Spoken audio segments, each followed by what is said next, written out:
long because remember we were in the 80s on Monday, 75 yesterday. It took us all night to cool things down, moisten up the atmosphere, and now we're no longer dealing with a rain shadow. This rain that is falling is getting all the way down to the ground. You can see just south of Arvin how it's a moderate rain. This will continue to be our hot spot. This southeastern portion of the valley between the 58 and the base of the Grapevine is the wettest spot, whereas further out in Delano, they're just getting a little bit. Here in Bakersfield, we're right on that line. So we're at 52 right now, Arvin at 50. Look in those mountains though, 29 into Fraser Park. So it's a slushy mix to a sticking snow at this hour.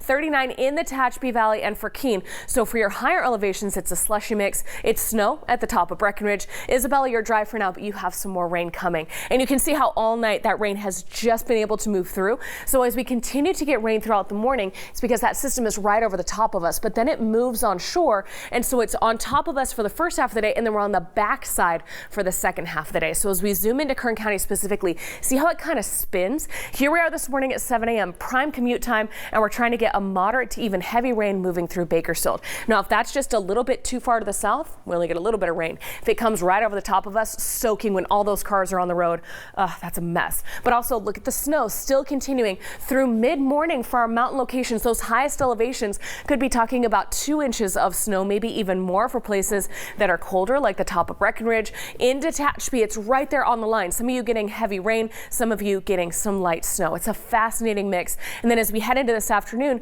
everybody's warming back up to rain temperatures. So here we are in Tehachapi again. See how it's rain falling on top of snow? That's a mess for your roadways as well. So it could be a headache all day for those of you driving, especially 58 and the Grapevine. The further south you go, the wetter it gets. Los Angeles talking about inches of rain potentially today, and even the fear for mudslides near recent burn scars. Here we are tonight, 5 p.m. The sun's going down. The rain is fading away for most of Kern County except for the desert. That still continues into this evening. And then heading into tomorrow, is this cloud cover or is it fog? Oh, that's interesting, right? To get fog, it has to be completely clear. We have to have the moist air and no wind. So it's the perfect recipe. But as long as we get this accumulating rain, that'll happen. See how Bakersfield's right on the line, though? If we get skipped, we're at 300s like McFarland. If we get included in this, we're at 310s like Arvin. But Bakersfield is that defining line. So let me know what you're seeing throughout the day today. As for snow in the mountains, could be about a ½ an inch in Tehachapi, and then rain falls on top of it. Again, there's that 2.5 inches possible for Fraser Park. Higher you go, the better it is. 60s then for our forecast right on into the weekend after this cool day today. Talking about a cool down for next week. Not really talking about rain chances for Thanksgiving just yet, but we're watching it.